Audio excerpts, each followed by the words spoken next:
Wuthering Heights, Jane Eyre, Pride and Prejudice, Bridgerton, Outlander, Sense and Sensibility. What do all these shows have in common? They're all historical fiction based during the same time period. And this specific time period only lasted about 10 years. So why is it so memorable? This time period is noted for its elegance and achievements in fine arts and architecture. There was concurrent need for social, economic, and political changes. And it was during this time that the aristocracy flourished. To help you better understand what I mean, the term aristocracy refers to the highest class in certain social societies, especially those holding hereditary titles. And those hereditary titles can be Duke, Baron, Earl, Viscount. Aristocracy is defined as government by the best individuals or by a small privileged class who are believed to be the most qualified. An example of an aristocracy from history would be the Aztec Empire. And countries that tend to have an aristocracy today include Spain,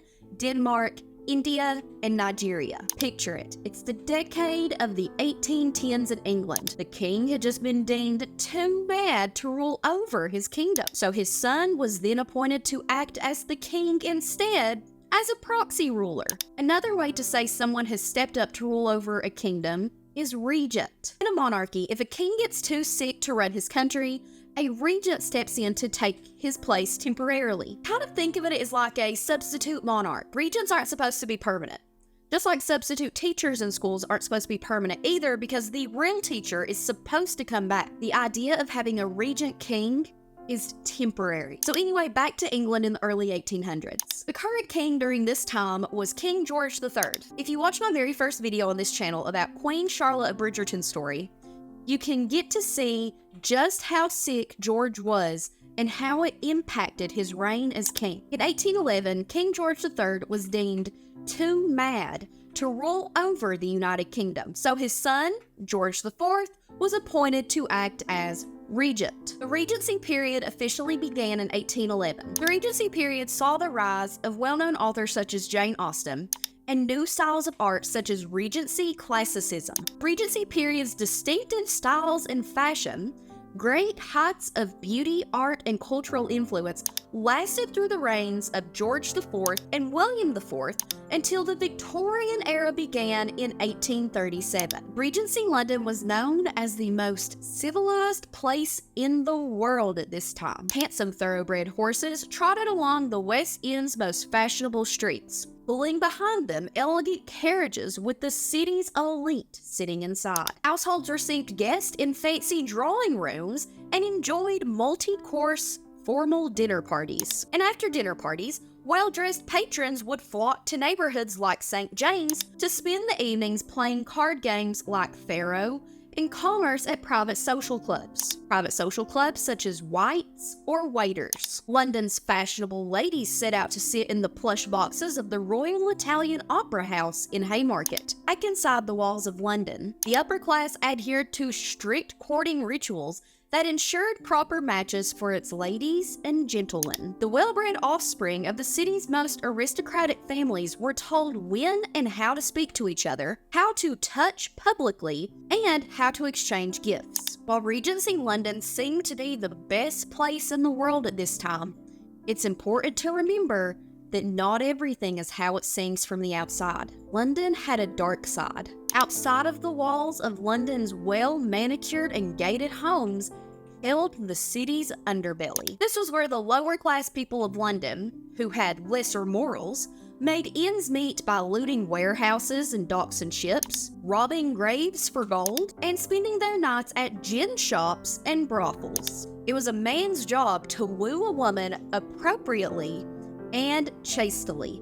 And if for some reason an unmarried couple ever had to share a bed, they were often sewn into their bedding. Cuddling or tarrying is an old tradition where an unmarried couple that was courting would spend the night together in a bed with a barrier between them to prevent premarital relations. This practice was believed to encourage some intimacy between a courting couple, without actually allowing any sitting to happen. There were many forms of bundling, including placing a board down the length of the mattress to create separation, or using a rolled up wad of bedding along the bed for the same purpose. They would also wear unique sack-like clothing that was difficult to get out of, where both people would lay in a sack with a seam sewn down the middle.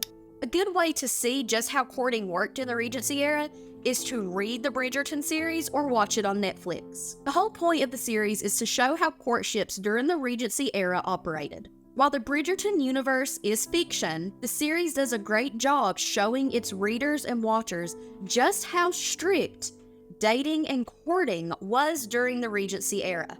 Before a proposal was offered, the man was duty-bound to ask the father of the potential bride for her hand in marriage. Women were expected to be modest and dutiful, and even tempered without opinion. Women had to keep their reputation in mind in all matters at all times.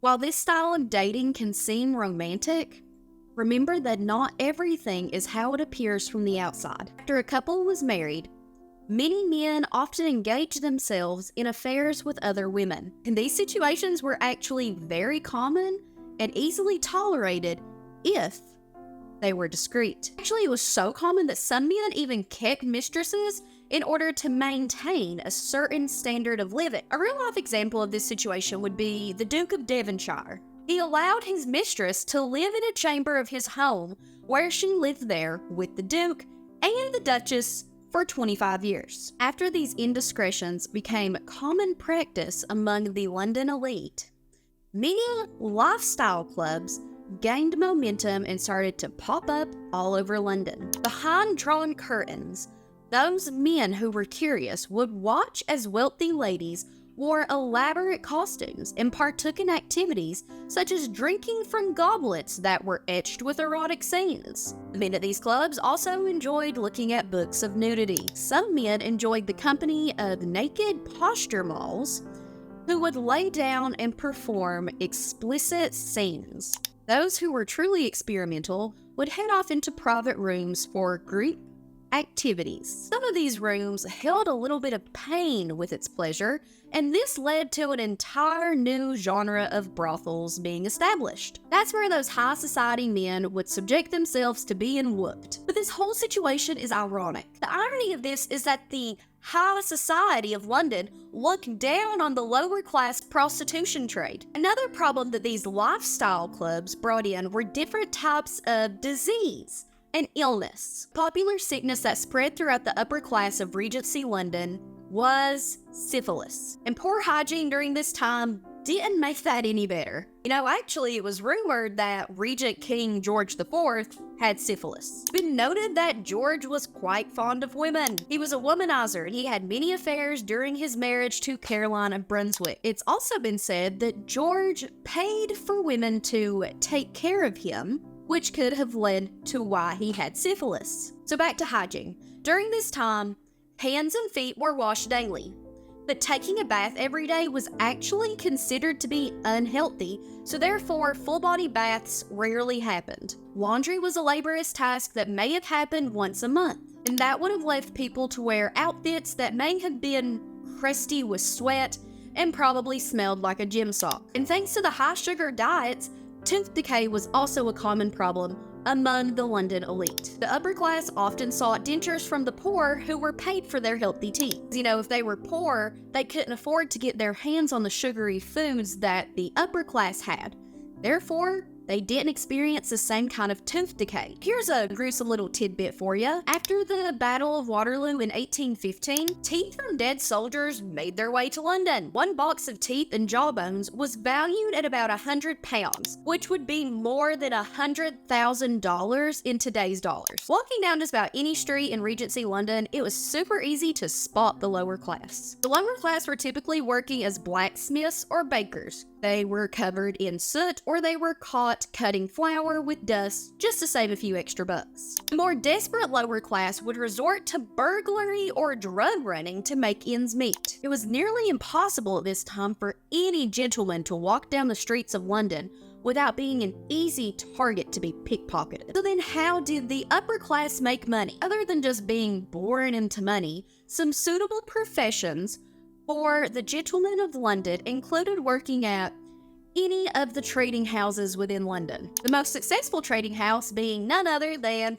the East India Company. This company imported spices, textiles, and tea from Asian countries such as China and India. Our society loved these goods. Behind the scenes, though, the gentlemen who ran these companies were often involved in brutal tactics to maintain their monopolies. They would do just about anything to further line their already full pockets. These wealthy gentlemen would lean on local politicians to ease trade restrictions, and they did this by bribing the politicians. They would give them gifts, wine and dine them, and sometimes even provide monetary loans. Until 1858, the East India Company's private armies controlled various parts of India.